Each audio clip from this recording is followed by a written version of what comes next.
Assalamu alaikum wa rahmatullahi wa barakatuh. Alhamdulillah wa salatu wa salam ala rasulillah wa ala alihi wa sahbihi wa man wala. Allahumma allimna ma yunfa'na wa zidna ilma. So, inshallah ta'ala, we are continuing our series on atheism and the crisis of faith. And this is the third lecture in the series. And the topic of today's lecture is the topic of hidayah, guidance, humanity's need for guidance. Okay? So in the previous sessions, the first session we gave an introduction to the topic, and we talked about how, I think there's an echo with the microphone. We talked about how the human being enters into a crisis of faith because of various factors. Some of them may be social factors, some of them may be psychological, that cause a person to enter into a state of shak, into a state of uncertainty and confusion about their faith. And we talked about, in the second session, we talked about addressing some of those issues, the shubuhat, the intellectual challenges that a person may face that causes them to be confused. So we mentioned that there are those shubuhat which are arguments against the religion. And they are often based on misinterpretations of the religious text, or they're based on misconceptions. And in order to address them, you have to have sound knowledge in order to answer those questions. And we explained how this confusion is based on a methodology. It's based on manhaj al-shak, this idea of questioning everything, being uncertain about everything. And just like somebody can be skeptical about God, you can have somebody who's skeptical that we are living in a real world, right? We mentioned that. People can be reality skeptics. We can have people who are skeptical about logic, right? They say, no matter what you say, I won't agree to it, because logical reasoning, I don't have any reliable way of knowing that logical reasoning is true. So people can be skeptical about that. People can be skeptical about all sorts of things. So skepticism on its own does not lead a person to knowledge. Manhaj al-shak la yufidu al-ilm, right? This approach of just doubting everything, it won't lead a person to increase in their knowledge. We need a different approach. And so that brings us to today's topic, right? In the previous topics, we talked about how this approach of just doubting everything and having skepticism about everything, it doesn't allow a person to build their knowledge. So we need a different path. So what is that different path? That's what we're going to talk about today. We're going to talk about the concept of hidayah. So first of all, with this topic of hidayah is very important. It's something that we as believers, we mention 17 times a day. 17 times a day when we recite Surah Al-Fatiha. Al-Fatiha, the whole surah is about one request. What is that request? Ihdina al-mustaqim, right? We start off, we saying, oh Allah, all praise is due to Allah, most merciful, most compassionate, master of the day of judgment. You alone do we worship. From you alone do we seek help. And then one request. Guide us along the straight path. And then we describe the straight path. The path of those on whom you have bestowed your blessings, not the path of those who have gone, who have earned your anger astray. Okay? So the entire surah is about one request. Grant us guidance. And this is the most important thing any being can seek in their life. Hidayah, guidance. And Surah Al-Baqarah, the opening verse of Surah Al-Baqarah, we see, Alif Lam Mim, ذَلِكَ الْكِتَابُ لَا رَيْبَ فِيهِ هُدًى لِلْمُتَّقِينَ. SubhanAllah. The very first verse of Surah Al-Baqarah, Alif Lam Mim, that is the book concerning which there is no doubt, a guidance for those who have taqwa, for those who are conscious of Allah subhanahu wa ta'ala. So Allah subhanahu wa ta'ala is telling us that is the book. This whole Quran is an answer to your initial request. Your initial request was, oh Allah, grant me guidance. There are things in life I don't understand. There are things in life I can't figure out. I need your guidance, Ya Allah.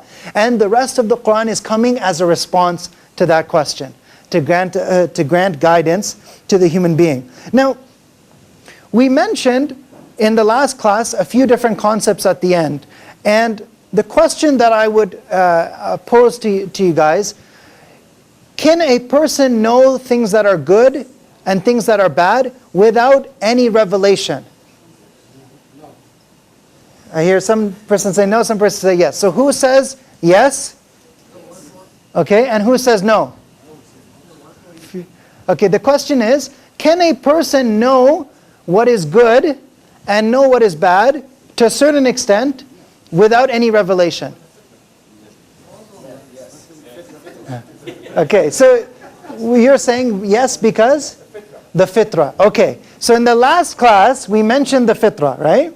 In the last class we mentioned the fitrah, and we said that human beings naturally have a love for certain things. They naturally love honesty, justice, mercy, and they naturally do not like, cruelty, injustice, hatred, these things. It's from our fitrah, okay? Now what if somebody says, okay, if we have it in our fitrah, why do we need wahi? Why do we need revelation? Why do we need any other hidayah? Good people will be good, bad people will be bad. Why do we need anything else? Right? This is the question people ask, right? Any ideas? If we already know from our fitrah what is good and what is bad, why do we need wahi? To control our ego? Okay, good, yes? Some fitrah could be tarnished, it could be corrupted, okay? What else? To perfect our character, okay, to reach higher levels of morality. Okay, good. So everything that you guys have mentioned is correct, okay? And it's what we're going to talk about in this halaqah, inshallah ta'ala. So the fitrah on its own gives us a basic direction, okay? It's like a compass. If you have a compass and you know, okay, I need to get from here to the airport. And you know generally the airport is what? Northeast, right? From here. So with the compass, you'd have a general sense of direction. But is that as good as having a map?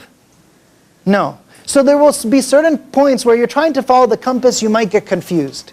And if you go past a big magnet, maybe the compass will get confused, right? So the compass gives you a basic direction. And the compass is like the fitrah, okay? But the fitrah can be changed, right? And we mentioned that in the last halaqah. The fitrah can be changed. Sometimes it is changed because of a person's own shahawat, a person's own desires. Sometimes it's changed because of society, culture, parental upbringing, different external pressures, peer pressure. It causes a person to change. A person says, no, I don't think that making fun of is a good thing, but they hang out with friends who want to make fun of other people. They get desensitized, and eventually think, yeah, there's nothing wrong with it. Right? So that's what happens. So now the fitrah, we as human beings, we also have the aql, right? The aql, the intellect, that allows us to reason. Okay? Now, the aql only allows us to reach a certain point. It allows us to extend what we know from the fitrah to other topics. Okay? So it allows us to do things like qiyas, right? If I know this is bad, this is like that, this is also bad, right? For example, alcohol is haram, right?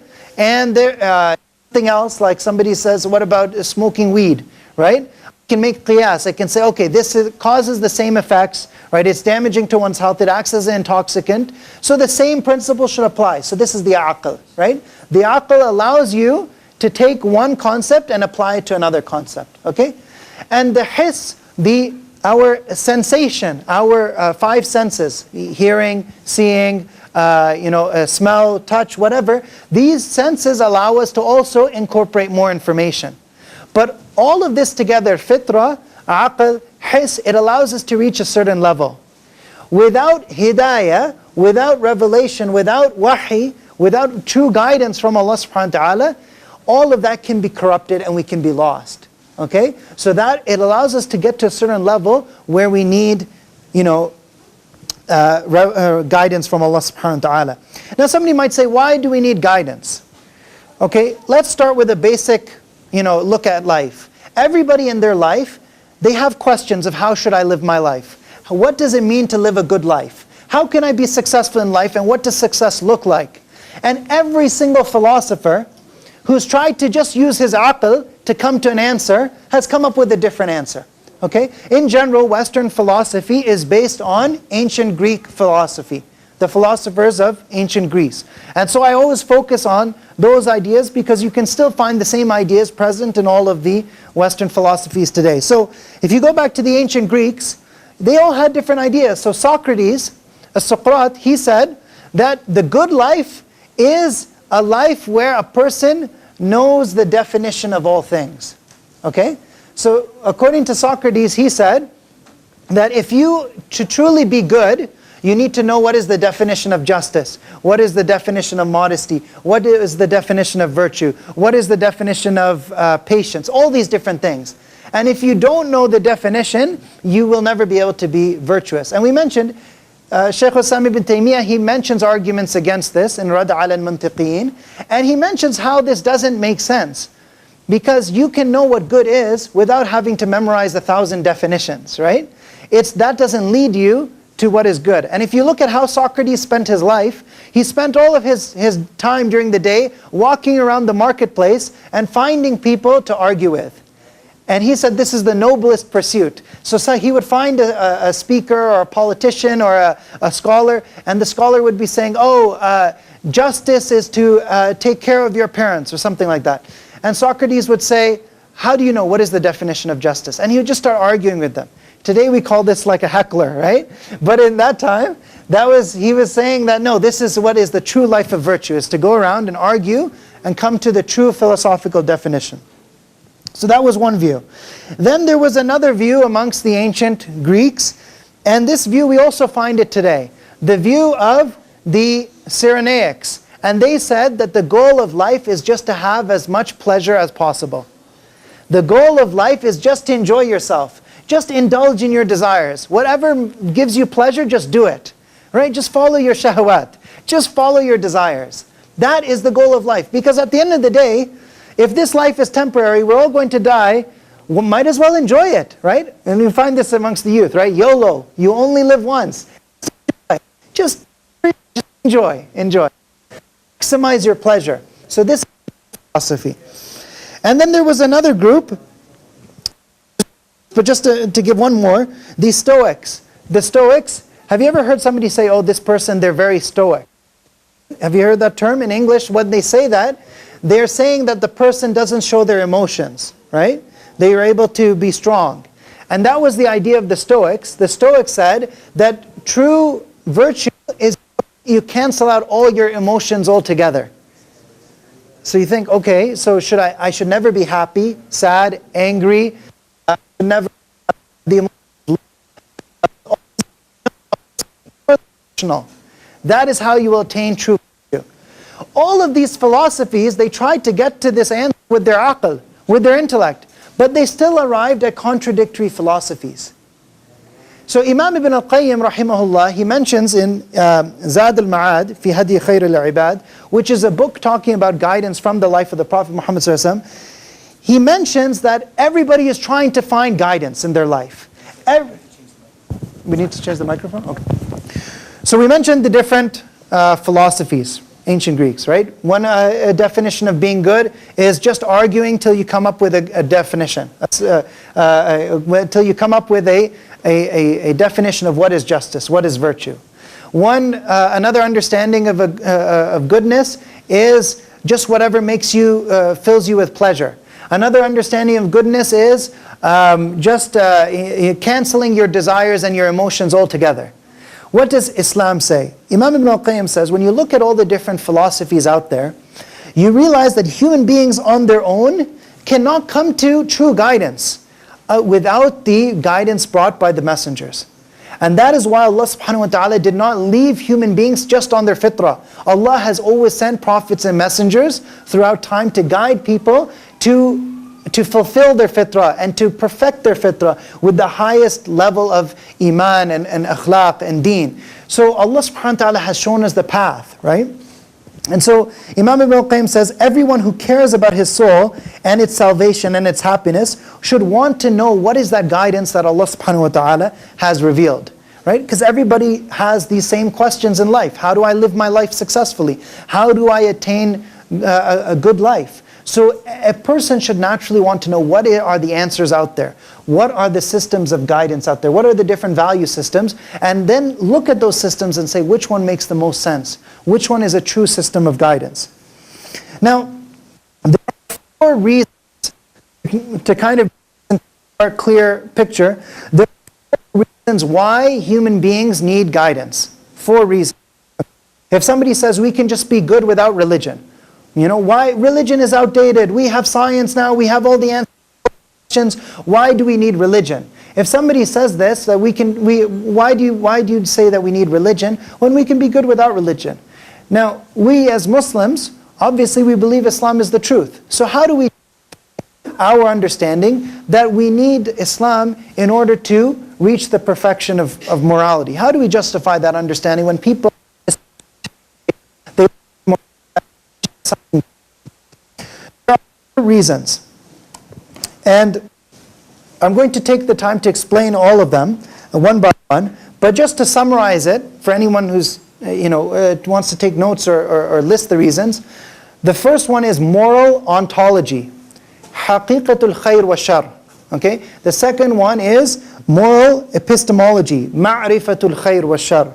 The third one is moral psychology, al-muhasabatun nafs ala al-khair wa shar. And the fourth one is moral sociology, iqamatul khair wa shar fil mujtama'. So how do I explain this? Now, each of these we'll spend some time on to explain. So the first one, why do we need guidance? Okay, the first point is, we cannot arrive at an understanding of the reality of good and evil. What is good and what is evil actually? How do good and evil actually exist? What are they made up of? Haqiqatul khair wa shar, the reality of good and evil. In order to believe in that reality, you need to have iman billah. You need to have faith in Allah subhanahu wa ta'ala. Why is that? If somebody says that we as human beings, we're not created, we're just organisms, biological organisms, and we evolved this way.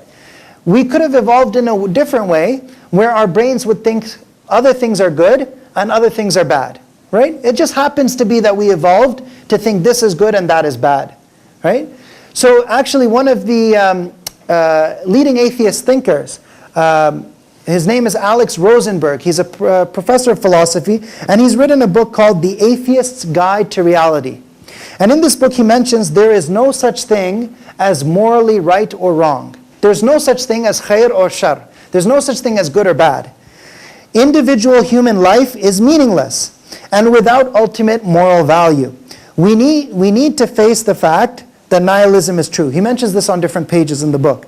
So this idea, and many atheists will say, oh no, just because I'm an atheist does not mean I don't believe in morality.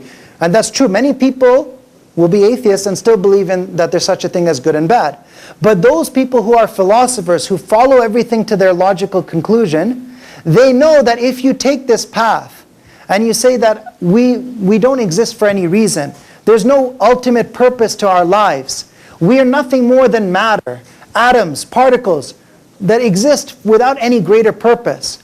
If you take that to its logical conclusion, it means denying that there is such a thing as good or bad. And the same thing was mentioned by Friedrich Nietzsche, the famous German philosopher, who some say is basically the forefather of modern atheism. He said that we should accept this idea of nihilism. Nihilism is adamiyya. It's the idea that life has no purpose. لا هدف لحياتنا لا قيمة لحياتنا.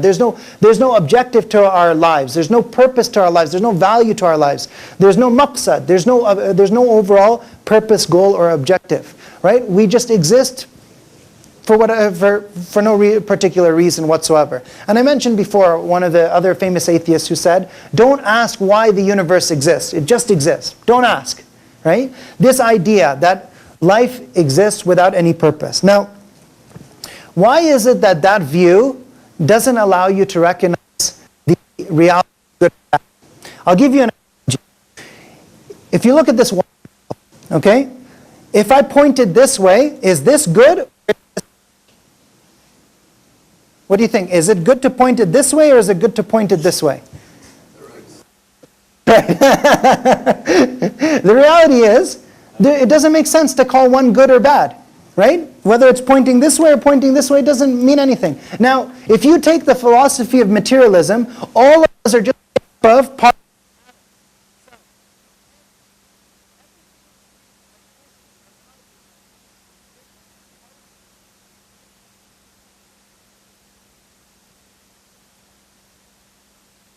It's issue with the mic. It's just cutting in and out. Yeah.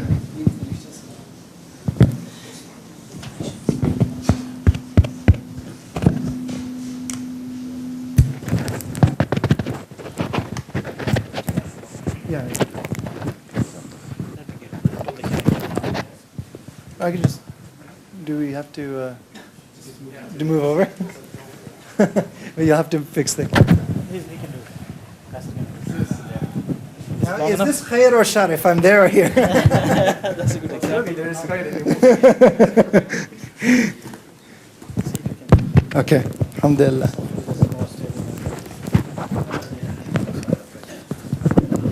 For those watching the video, I'm going to apologize for all the technical difficulties. I can't imagine what it will be like. Okay, so I was saying, if the human being is nothing more than just particles, right? We're nothing more than just matter, right? Materialism. Then it doesn't make a difference. You know, nothing makes a difference ultimately. There's no such thing as good and bad. It's just different ways that the particles are pointing, okay? You can understand it like that. So, if a person feels pain, they think they're in pain, but really it's just because of different signals, different chemicals in their brain, making them think they're in pain. If a person feels pleasure, it's just different chemicals in their brain. Okay, there's no actual reality to good and bad. And that's what many philosophers have mentioned is the problem of this viewpoint. So in order to believe that there is a haqiqah, there is a reality to khair and shar, we need iman billah. We need to believe that we don't exist without any purpose, that there is a purpose. Well, Allah subhanahu wa ta'ala says, وَمَا خَلَقْنَا السَّمَاءَ وَالْأَرْضَ وَمَا بَيْنَهُمَا بَاطِلًا. We did not create the heavens and the earth and whatever is between them without any purpose, in vain. Right? Allah subhanahu wa ta'ala says that, أَفَحَسِبْتُمْ أَنَّمَا خَلَقْنَاكُمْ عَبَثًا. Do you think that we created you pointlessly? وَأَنَّكُمْ إِلَيْنَا لَا تُرْجَعُونَ. And that you would not return to us? No. Right? The reality is Allah subhanahu wa ta'ala created the creation with a purpose. And things are good because they reflect Allah subhanahu wa ta'ala's divine names and attributes and bring us closer to Allah. And things are bad because they distance us from Allah subhanahu wa ta'ala and they reflect shaitani, they reflect satanic attributes. So, لا بد من إيمان بالله لإثبات حقيقة الخير والشر. You need to have faith in Allah subhanahu wa ta'ala to appreciate the reality of good and evil. Now, the second point, so we said the first one is moral ontology or haqiqat al-khayr wa shar. The second point is, okay, if you believe good and evil exist, how do you know what is good and how do you know what is evil? Ma'rifat al-khayr wa shar, okay? How do you know this is good and this is evil? This is, in philosophy, it's called moral epistemology. How do you know what is good? How do you know what is evil? And we mentioned the first step is the fitrah, and the aql helps as well, and our hiss, our sensation, it helps as well. If we can see that something causes someone pain, then we won't do it, right? We know that that's something that's bad. But to get beyond that, you need to have hidayah. And there's an interesting article by one philosopher, Jesse Prinz, who mentions that why human beings need to have something else. Well, actually he says that there's no such thing as objective moral values because it seems that human beings will always disagree. Human beings will always disagree about what is good and what is bad. So he mentions, if you ask anybody, in our society, is it okay for one human being to eat another human being? Cannibalism. Is it okay? What will they say? No. Okay? But 1/3 of human cultures have been cannibalistic. 1/3 of human cultures were okay with the idea that one person can eat another person. And if you tell them, okay, give me a scientific argument why that is wrong, what will they say?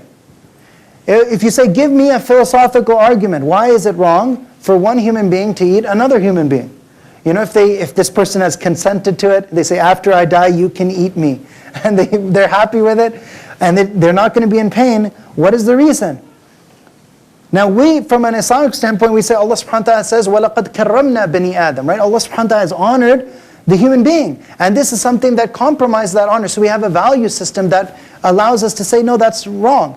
Even people who think, that their value system is coherent, you can find many contradictions. So you say to somebody, okay, do you eat meat? Yes. You're atheist? Yes. So you believe that human beings are no different from other animals. Yes. Okay? So human beings are no different from other animals. They evolved one way, we evolved another way. What gives you the right to kill other animals? But you're not okay with killing human beings to eat human beings, but you're okay with killing animals. So one of my colleagues, another doctor, he was atheist. I asked him this and he was stumped and he said, I don't know, superiority? And I said, that's the worst type of morality possible. If you think that being superior to another creature, that if you can physically dominate another creature, then you can eat them, what will you do with other people who have disabilities or who have special needs, or for whatever reason you can physically dominate them? You're going to eat them too? Your moral value system is incoherent. There's a contradiction in it. So as Muslims, we believe Allah subhanahu wa ta'ala, we cannot kill an animal without mentioning the name of Allah subhanahu wa ta'ala. Because we don't have any right to go kill that animal. It's Allah who gave us the right. It is in the name of Allah that we sacrifice the animal and slaughter the animal. And that's what makes the meat halal for us. Right? So we believe that because we don't believe that any human being has an inherent right to dominate or subjugate another creature. Also, there's so many other things that you can point out that people have confusion about. This person says it's good, this person says it's bad. This person says it's this century they say it's good, the previous century they said it's bad. Values change over time. You know, moral values change. In Western culture, we've seen so many different moral values change. Whether it's about issues of sexuality, about intimacy, different value systems, topics like abortion, so many different topics that you look at, people's values change. And for example, you know, some people say that as long as two human beings, or as long as people consent to something, then it's okay. As long as they consented to something, then it's fine. Okay, but what if somebody consents to something and they don't know the harm of it, right? So for example, you know, you look at teenagers, they're maybe not old enough to drive or to vote, but the society considers them old enough to get into a relationship with another person. You know, a relationship that could potentially be psychologically devastating to them. You know, maybe they'll have thoughts of suicide. So they're not old enough to drive or to vote, but they're old enough to take on this decision just because it's consensual, and maybe for the rest of their life they will regret what they consented to. In medicine, we say that before you take a patient to surgery or to a procedure, you have to have informed consent. You have to tell them, before we go for the surgery, you have to know this is the risks. You know, and you have to be able to understand what the risks are. If a person doesn't understand what the harm of something is, does it matter if they consent to it? So as Muslims, we believe that there are many things that we as human beings may not realize that are harmful for us. You know, kids nowadays, they're putting all their pictures on social media. 10 years from now, they'll say, I wish I didn't put those pictures on social media. Now those pictures of me and my family members, whatever, maybe somebody took it from social media and turned it into cyberbullying. They'll regret all of that. But at that time, they consented to it, right? And look at the changes of values. For example, in Canadian society, something that affects the medical field is the concept of physician-assisted suicide. Before, it wasn't possible in Canada. People used to travel to Scandinavian countries, to Netherlands, for example, if they said, you know, my disease is so bad, I just want to die. I want the doctor to help me commit suicide. That's the idea, physician-assisted suicide. In Canada now, we have a concept, medical assistance in dying. So the idea is, well, if life is just suffering, if there's going to be just more suffering for my life, and I don't think that I'm ever going to enjoy my life, I should have the right to consent to end my life. And think about where that thought process can lead to. A person can say, well, for any person, if they believe that, you know, oh, my job is miserable, I hate my boss, I hate my family, I don't think that my life will ever get better, maybe I should just end my life. In fact, there's philosophers who said things like this, like Arthur Schopenhauer, he said, it would be better if we did not exist at all. All human life is fundamentally suffering. So sometimes we look at suicide and we think, oh wow, that's so irrational, but for many people, it's a rational decision. If you follow a philosophy that says, the only point in life is to maximize your pleasure and to minimize your suffering. If you follow that idea, and you believe human suffering is pointless, there's no point to it at all, then why not end your life?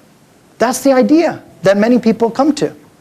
And so you can see that human beings, we may make decisions, we may consent to things, and we don't realize they're harmful. And Allah subhanahu wa ta'ala says, أَلَا يَعْلَمُ مَنْ خَلَقْ وَهُوَ اللَّطِيفُ الْخَبِيرُ in Surah Al-Mulk.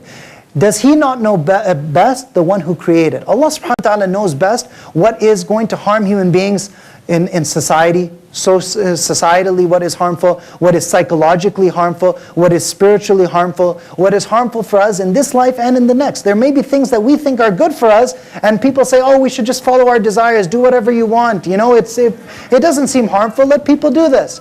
But there's actual harms that we may not be able to appreciate. So that's one of the other important points. Also, you know, if you look at some of these philosophies that people come up with today, and they say, this is how I will know what is good and what is bad. So some people say, what is good is whatever benefits the majority. Utilitarianism, right? مَا يَنْفَعُ النَّاسِ عَامَّةً مَا يَنْفَعُ النَّاسِ عَامَّةً. That's what is whatever I will consider good. So in this philosophy, they have different dilemmas. What would you do? And there was a survey recently that was talking to people about self-driving cars. You know, now they're talking more about how cars are going to drive themselves in the future. And so you just go into the car, you sit in the car, you don't have to drive the car will drive itself. Now they said, what would happen if the car is driving and there's a crowd of people in front of the car, and the only option is the car either hits those people or it crashes into a building and kills the driver. Okay? These are the two options, right? Either it kills all these people, or it crashes into a building and kills the driver. So people said, based on this idea, whatever benefits the majority, most people said, oh, it's better to kill the driver, just kill one person, as long as the majority is spared. But then they asked another question. And they said, what if you are in that car? Would you buy a car where you know it's going to kill you if it has to save people outside? And 80% of people said, no, I don't want to. I would rather it kills the crowd and not me. So people will pick whatever goes with their shahwat, right? Their moral values are always changing. And subhanAllah, we see so many examples of this, even in popular culture. There was one TV show so many people were talking about a couple of years ago, where a person who you would think is an upstanding member of society, a high school chemistry teacher, he's a good person, he gets diagnosed with cancer. Then in order to get money to pay for his cancer bills, this is in America, they don't have the healthcare system that we have, he starts doing drug dealing in order to make money. And then he gets so involved in the drug dealing business that he ends up fighting with other drug gangs. And he ends up killing the other drug leaders, and he does so many evil things. And he says, you know what? If it's about me versus somebody else, I'm always going to pick me, right? Even if it's a child. If it's my interest, I'm going to do whatever benefits me. And this is an actual viewpoint among some academics. Like there's a philosopher, Ayn Rand, who said that we should all just act in our own self-interest. We should all be selfish. If this life is all we have, then it doesn't make sense to endure suffering for the sake of helping others. Why are you going through life trying to help others? Just do what benefits you. It's an actual philosophy. It's called rational egotism. Just do whatever benefits you. And she said, if you see a poor person who's begging you for money, you should not give the poor person money. You should not do it, because why do you have to purchase your moral value from this poor person? That money belongs to you. Use it to spend on yourself. Don't give the poor person money, right? And so people come up with all sorts of ideas on what is good and what is bad. You know, a lot of people think that, actually I'll mention that in the second point. So to summarize, how would we know what is good and what is bad? We need to have something that allows our fitrah to develop, and that is the hidayah. Okay? لَا بُدَّ مِنَ الْوَحِي لِمَعْرِفَةِ الْخَيْرِ وَالشَّرِّ. You need to have wahi from Allah subhanahu wa ta'ala. You need to have revelation from Allah subhanahu wa ta'ala in order to really know for certain what is good and what is bad. And I know that a lot of people will say, oh, but the religion, there's so many bad things that are done in the name of religion, right? Many people will say that. And so it's difficult for us to say that we as Muslims follow Islam because it leads us to moral goodness when so many people do bad things in the name of Islam, right? But here the issue is we have to look at, are the things that they're doing, is that consistent with the fact that Islam is Deen al-Rahmah, the religion of mercy and compassion? Does it fit with the values of Islam? If it doesn't fit with the values of Islam, then no matter what way they try to justify it, it's not from Islam. Okay? So we have to go back to the original values and teachings of our deen. And the Prophet Muhammad ﷺ said, إِنَّمَا بُعِثْتُ لِيُتَمِّمَ مَكَارِمَ الْأَخْلَاقِ I have only been sent to perfect the moral character, to perfect the traits of virtue, the things that are good, the things that make a person do good in society. That is the reason why this deen is here. As Imam Ibn al-Qayyim said in Madarij al-Salikin, he has a whole chapter, ad-deen kulluhu khuluq. The deen in its entirety is all about how you treat other people. You know, if somebody says, there's a person who always goes to the masjid, he recites so much Quran, but he's bad to his wife. Is this person a good Muslim? No. Because how we are in our relationship with Allah should show itself in how we deal with other people. You cannot claim to be a good person if you're doing wrong to other people in your family and you're saying, oh, but I volunteer at the masjid, oh, but I do this, I do so much dawah. No, our deen should influence how we live our lives in a comprehensive way. So the third point out of the 4 points, so we mentioned first of all, the first point why humanity needs guidance is, what is the point that I mentioned? Haqiqatul khair wa shar. Yeah, moral ontology. For some people, they remember the Arabic terms better. Some people remember the English terms better. As long as you understand the concept, that's fine. Haqiqatul khair wa shar. Number 2 was ma'rifatul khair wa shar. Excellent. Moral epistemology. Okay. Number 3 is, how do we motivate people to want to do good and to stay away from bad? Okay? A person knows that good and bad exists. They know this is good, they know this is bad. How will we motivate them to do good and to stay away from bad? How will they decide, how will they evaluate themselves? How will they judge themselves and say, am I a good person, am I a bad person? Without any criteria. This is muhasabatun nafs ala al-khair wa shar. Okay? Moral psychology. How does a person motivate themselves to do good and to stay away from bad? How do they evaluate themselves and analyze whether they are doing good and whether they're doing bad? So one person who was arguing with me and said, we don't need religion to be good. I said, okay, do you consider yourself a good person? And you ask that to anyone, even the worst person, they'll say, of course I'm a good person. I don't know anybody who you ask and they'll say, no, I'm evil. Everybody will say, of course I'm good. And then you say, okay, what are those things about in your life that are bad that you want to improve? What are those things that you consider bad qualities within yourself? No, nothing. I don't have any bad qualities. I'm a good person. So if you don't have any rubric, you don't have any criteria of what is good and what is bad, how do you know what you're doing that is bad that you can improve on? And how do you know what is good so that you can try to attain that goodness? For us as Muslims, we have the akhlaq of the Prophet Muhammad ﷺ. And so we can always compare ourselves and say, look, the Prophet Muhammad ﷺ, he said, خَيْرُكُمْ خَيْرُكُمْ لِأَهْلِ وَأَنَا خَيْرُكُمْ لِأَهْلِ. He said, the best of you are those who are best to their families, and I'm the best to my family. So we can say, okay, we need to focus on, we can evaluate ourselves, we can do muhasabah, we can say, okay, how good am I to my parents? How much birrul walidain do I do? How good am I to my children? How good am I to my spouse? Right? And we can do muhasabah. The Prophet Muhammad ﷺ said, "Man kana yu'minu billahi wal yawmil akhir falyuhsin ila jarih." Whoever believes in Allah on the last day should take good care of his neighbor, should treat his neighbor with excellence. So you could say, okay, how good am I to the wider community, to my neighbors, my Muslim and non-Muslim neighbors? How good am I to the people that are my neighbors at work, my colleagues? How good am I with the other people that I interact with? The Prophet ﷺ talked about honesty, he talked about generosity, he talked about mercy, he talked about gentleness. How much do I apply those values in my life? Because we have the akhlaq of the Prophet Muhammad ﷺ as a source of hidayah, we can judge what we're doing is whether it's right or whether it's wrong and how we can improve. Okay? And if you look at these different philosophies, you see that they all make the same mistake. A lot of people say, most people are good. There's a psychologist, Jordan Peterson, who makes a very interesting point. He says that most people, they underestimate their own capacity for evil. Meaning that most people think that they themselves would never do something bad. Right?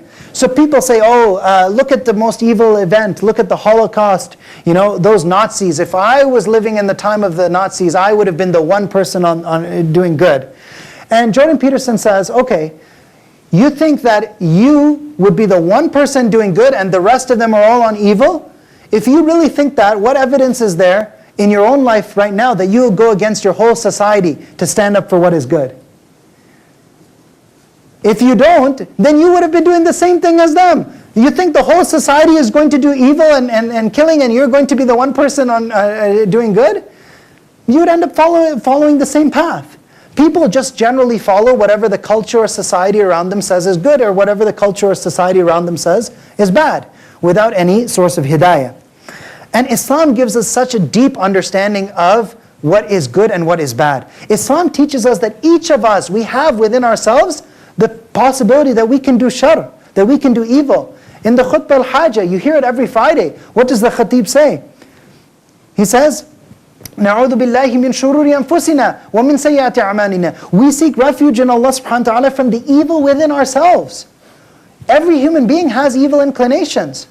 From the evil within ourselves and the evil which results from our bad deeds. If we don't control those inclinations, we could end up doing something evil. So Islam gives us a psychology of how to control the evil inclinations and to control those negative ideas and negative thoughts that come to a human being. Islam tells us such a deep system. It tells us that, the scholars of Islam, they mention even the different types of thoughts that come to a person. Some thoughts can be Rabbani, Nafsani, Malakani, or Shaitani. Thoughts can come from God. Thoughts can come from angels, thoughts can come from the nafs, the desires, or they can come from shaitan. And the scholars gave us a system of how you understand which thoughts are from where, and those thoughts that are from shaitan, and those thoughts that are from the nafs, how do you counteract them? How do you stop those negative thoughts? So Islam gives us that comprehensive system of thought, and we'll mention that in the next class on dhikrullah.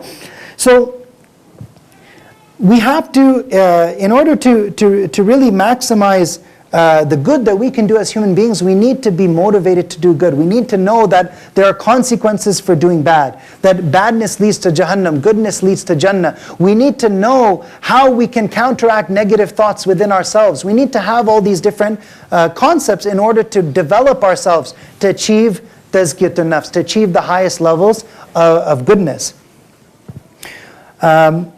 So in order to achieve that level, we have to know what is what is evil and what is good. As the poet said, عرفت الشر لا للشر لكن لتوقيه ومن لا يعرف الشر من الخير يقع فيه. That I learned evil not for the sake of evil, but to protect myself against it. And whoever doesn't know what is evil from what is good, they'll end up falling into it. So every human being needs to, in order to truly reach the levels of goodness, they need to know what is evil and what is good. What am I doing in my life that is bad, that I can improve? And what am I doing in my life that's good? Every human being, every day when we go home, we should ask ourselves, we should do muhasabah. Umar ibn al-Khattab radiallahu anh, he said, حَاسِبُوا أَنفُسَكُمْ قَبْلَ أَن تُحَاسَبُوا. Right? Hold yourself to account before you're held to account. So we find that we have a very powerful concept in Islam of how human beings can be psychologically motivated towards good and to stay away from evil. Also, even the concept of the akhirah, the concept that there's a hereafter, and there are consequences to our good deeds, and there are consequences to our bad deeds. Human beings need this in order to be motivated. And that's why Allah subhanahu wa ta'ala, when He mentions the concept of Jahannam, in Surah Al-Zumar, Allah subhanahu wa ta'ala says, ذَلِكَ يخوف الله به عباده يا عبادي فاتقون. That is how Allah subhanahu wa ta'ala frightens His servants with the concept of Jahannam. Oh, my servants, have fear of me. They've done statistics and they found that they've looked at societies and how much crime is in a society. And those societies which believe much more in Jannah than they do in Jahannam have a much higher rate of crime. Because people say, we're all going to Jannah anyways, we don't need to worry about Jahannam, whatever, right? And the same thing is true in those places where people believe much more in Jahannam and they never think about Jannah, people are depressed and demotivated and everything is haram ya akhi, haram, right? Like everybody feels demotivated and it doesn't help them to strive towards good. So you need to have a balance. Imam Ibn al-Qayyim, he said that the heart has these different emotions. Love, it has hope and fear, right? It has hope in Allah's reward and fear in Allah's punishment. And this analogy he gives is like a bird. A bird, in order to fly, it needs two wings, right? So the wings of the bird are hope and fear. You need both of them in order to fly in your journey towards Allah subhanahu wa ta'ala. So that's the third point. So the 3 points we mentioned so far, haqiqatul khair wa shar, moral ontology. Number 2 was ma'rifatul khair wa shar, moral epistemology. Number 3 was muhasabatul nafs ala al-khair wa shar, moral psychology. Number 4 is moral sociology. How do we make a society that is good, where people come together with wanting to do good to one another? And this is iqamatul khair wa shar fil mujtama'. Trying to establish good in the society. So when people come together, if I have different values and somebody else has different values, how are we going to live together if we don't have a source of hidayah that we can both go back to, right? So every society, every country, they have their constitution, they have their charter of rights and freedom, they have their value system. And that provides people with a common basis for coming together and living together in a moral way, all right? So we have a value system. And if you look at most of these value systems, you'll find that people, based on their fitrah, what they end up coming up with in terms of a charter of values and freedoms and everything, most of it is already in Islam, right? Most of it is in line with the Islamic teachings. Because that's what people know by their fitrah, that in order for us to live together, we have to have an understanding of good and bad. But every year, there's different arguments between different political parties. There's always conservatives and liberals in every society. And conservatives say, no, we should keep things according to the values we had before. And liberals say, no, we should change values to update and change to have new values. And in every society, there's always a debate. Now, how can you settle that debate if you don't have any reference of what is a good value and what is a bad value? You need to have some common understanding. Right? So people have to come together and reflect. And they have to reflect and say, what system of thought and system of values will allow us to establish more khair in society? And that's the role of us as an ummah, to promote good wherever we go, and to contribute positively to every society we participate in. كُنْتُمْ خَيْرَ أُمَّةٍ أُخْرِجَتْ لِلنَّاسِ تَأْمُرُونَ بِالْمَعْرُوفِ وَتَنْهَوْنَ عَنِ الْمُنْكَرِ. You are the best ummah brought forth for mankind because you're always motivating people to do good. And you're always warning people off and discouraging evil. That's our job as believers. So these are the 4 reasons why humanity needs hidayah. Humanity needs guidance. Now, the next point is, if we decide that we need guidance, what is the guidance? What is the guidance that we're going to follow? And many people feel that religion can't be the right source of guidance because they've been presented with a very negative picture of religion, and Islam in particular. And to be honest, most of us, if we were shown that image of Islam, most of us, if we were shown many of these misinterpretations of Islam, we also would reject them. Because we don't want to follow that either.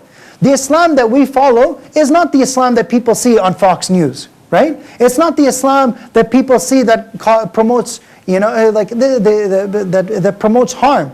That's not the Islam that is the true Islam of the Prophet Muhammad ﷺ and the Islam in the Quran. And the reason why people end up getting confused and they don't understand what Islam actually teaches is because even people who study the religion may end up spending all their time just studying rulings about practice without understanding the values of Islam. Right? I gave the example in the previous halaqah that somebody might spend all their time studying the fiqh of how to make wudu, how to perform their prayers, without understanding who is the one I am praying to. What are the attributes, the names and attributes of Allah subhanahu wa ta'ala, and how do I become the one whom Allah loves? How do I come closer to Allah? How do I have rahmah in my life? How do I have mercy and compassion in my life? How do I establish justice in my life? How do I establish honesty in my life? Do we have in our curriculums, our Islamic studies curriculums, courses that teach people what is the concept of honesty? What is the concept of generosity? What is the concept of modesty, of mercy and compassion? All the Islamic values, because that's what it means to be a Muslim. That's what it means to have all these values and to have that connection with Allah subhanahu wa ta'ala. That at every point in our lives we're trying to come closer to Allah by doing good towards others. If you don't have that value system and somebody comes and says, oh, being a good Muslim just means just do your namaz, do your salah, and that's it. And then whatever else you do, it doesn't matter. That's not what it means to have iman. Iman is qawlun wa amal. Iman is belief and actions. It should influence the way we live our lives. So that's when we say what is the guidance, we have to go back to the values of Islam that the Prophet Muhammad ﷺ taught throughout his life. And when you look at the life of the Prophet Muhammad ﷺ, how he was as a father, how he was as a husband, how he was as a community leader, how he was as a teacher, all of these different things, you can extract that guidance. The next question is, how do we follow the guidance? People will say, in this time that we live in, there's so much confusion. This person says this is the real Islam. This person says this is the real Islam. We have one sheikh joked that we have more sects, we have more different groups, different firaq in Islam than we have flavors of Baskin-Robbins ice cream. You know, we have so many different flavors of Muslims. So that when you meet somebody and you say, yes, I'm a Muslim, but what flavor of Muslim are you? You know, what type of Muslim are you? And Allah subhanahu wa ta'ala says, هُوَ سَمَّاكُمُ الْمُسْلِمِينَ مِنْ قَبْلِ. Right? He's the one who has named us Muslims. So what does it mean to follow Islam when there's so much confusion out there? A very simple principle. Islam means submitting to Allah subhanahu wa ta'ala. If you submit to Allah, it means you're trying to follow Allah's guidance, right? It means that I'm trying to live my life according to what Allah has sent. And so Islam means following what Allah has sent as it was revealed in the Quran, and as it was explained by Prophet Muhammad ﷺ, and as it was understood by his Sahaba, by his companions, those who learned directly from the Prophet Muhammad ﷺ. If you understand that principle, and it's totally logical, you'll never get confused by this. Don't focus on labels. Labels will create confusion. Ask what is the concept behind this. You know, if a person says, oh, are you X or are you Y? And say, what do you mean by X? You know, if you mean this, then it's in agreement with the Quran and Sunnah, of course, that's what I'm following. If you mean something else, then no. Right? I'll focus on the concept. So, Allah subhanahu wa ta'ala says, فَإِن تَنَازَعْتُمْ فِي شَيْءٍ فَرُدُّوهِ إِلَى اللَّهِ وَرَسُولِهِ. When you disagree about anything, then go back to Allah and His Messenger. Right? So we go back to the wahi, we go back to the guidance, the hidayah, to understand how we should live our lives. So I'll give you 4 conditions for if somebody says, oh, this is the true Islam, this is the correct Islamic opinion. Now we know there are some differences of opinion in Islam that are legitimate. You know, Imam Ahmad ibn Hanbal, he was told that somebody had written a book called Kitab al-Ikhtilaf, a book just on the differences of opinion. And he said, no, you should call it Kitab al-Sa'a, the book on flexibility. Not book on differences, not a book on disagreements, because there are some disagreements that, you know, the Sahaba radiallahu anhum ajma'in, they disagreed about many things. So there are certain differences of opinion that are legitimate. And then there are other differences of opinion that are not legitimate, right? That contradict what it means to be a Muslim. So there's a joke of, there were 2 brothers, and they were both scholars of the deen. And their father, he was jealous of all the attention they were getting, and he said, I also want people to come and ask me for fatwa. And so they said, okay, Dad, you can sit in the middle, and we'll sit on your side, and whenever anyone comes and asks you a question, you just say, fihi qawlan. There are 2 opinions. And one son will explain one opinion, the other son will explain the other opinion. So people started to ask questions, and they noticed this man would always do this. Right? Fihi qawlan. There's an ikhtilaf about this issue. And then they started to get suspicious. So one person asked him, Ya Sheikh, how many gods are there in Islam? And he said, Fihi qawlan. Right? And the sons are looking at him like, not this one, Dad. Not this one, right? So there are certain things that nobody can say that, oh, I don't follow this opinion, but I'm still Muslim, right? Like somebody says, I'm a Muslim atheist. Does it make any sense? No, it doesn't, right? If you make the word Muslim, if you make it something that you can twist to mean anything, then it becomes meaningless, right? If somebody says, oh, anybody can say that they're, actually this is a real issue, anybody can say they're a sheikh, then the word sheikh becomes meaningless, right? If you say anybody can say that they're a doctor, then the word doctor becomes meaningless, right? Everything has to have a criteria. So doesn't mean that if somebody claims to be Muslim that, and we disagree, that, oh, we're going to mistreat them or anything. No, but we say that Muslim has a definition, okay? So in order for something to be a valid opinion in Islam, 4 things, and these are points that you can get from Imam Ibn al-Qayyim's I'lam al-Muwaqqi'in. First of all, it has to be based on evidence from Quran and Sunnah. Okay? If somebody says this is the true path, then you have to say, okay, well, what do you have from the guidance, from the hidayah, that shows that this is true. Number 2, it has to be from a qualified source. Okay? If somebody is saying, this is my personal opinion, and this is my interpretation of this verse or hadith, you say, okay, well, have you studied? You know, do you have qualifications? If somebody comes and tells you, oh, you know what, if you're sick, if you're having belly pain, come with me, I will do your surgery. Don't ask if I'm an MD, if I'm a surgeon or nothing, just come. Brother, don't worry. I have some great instruments in my kitchen. Lie down on the kitchen table, we'll do the surgery, no problem. No qualifications necessary. No, a person has to have qualifications. Number 3, they have to also understand the situation. Right? The scholars in the deen, they say, al-hukm far'an an tasawwuri. To give a ruling, you need to understand what the situation people are facing. And this is one of the problems that we have today, that we have many scholars who don't understand the situation, or they don't understand what people are going through, and they give illogical, irrelevant answers. Right? And if you read the news, you'll find many examples of these kind of things. These are people who, they study the deen, but they're not saying things that make sense, right? Because of their own interests. So for example, in a certain country, if it's haram for women to do one thing one day, and all the scholars say it's haram, haram, haram, and then the next day the ruler says, no, the ruling has changed, and all these scholars say, of course it was halal, right? Of course it's halal. Now, what does that do to the masses? The people have lost their confidence in their religious leadership. They look at this and they say, what kind of joke is this? You're telling me the religion changes based on whatever the ruler wants? It makes a mockery of the deen. And so it's not just about having qualified scholars who quote Quran and Sunnah. They have to give answers that are reasonable, that are in agreement with the Islamic values and fit the situation of the times and place that the people are living in. And that's why in Islam, in fiqh, there's a concept, al-hukm, al-fatwa, تغير الفتوى بتغير الزمان والمكان.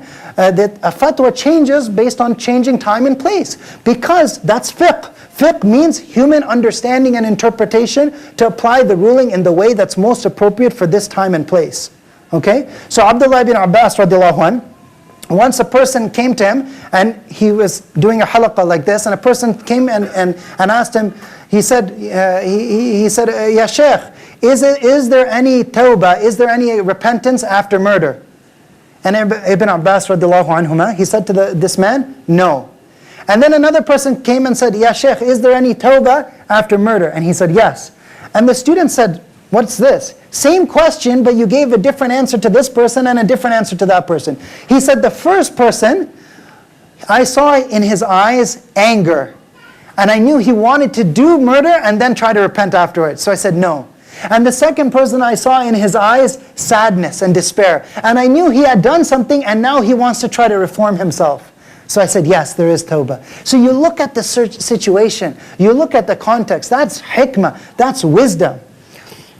So those are the different points. A true opinion has to be based on Quran and Sunnah, has to come from a qualified person, it has to be relevant to the people, and it should be in agreement with the Islamic values. There's a story in Sunan Abi Dawood that some of the companions, they were traveling. And they were on an expedition, and one man, he suffered a head injury. Okay, he suffered a severe head injury. And then he asked them, do I need to make ghusl? And they said, well, yes, you have to make ghusl. You can't make tayammum, you have to do ghusl. And the water there was freezing cold. And he said, do I really have to do that? And they said, yes, you have to. This is the religion, do it. Don't water down the religion, akhi, right? They told him, do it. Now he'd made ghusl with that water. And he had ended up worsening his injury, and he died as a result of that. They went back, when this news reached the Prophet Muhammad ﷺ, the Prophet ﷺ was so upset about this. And he said, قَتَلُوا قَاتَلَهُمُ اللَّهِ. They killed him, may Allah curse them.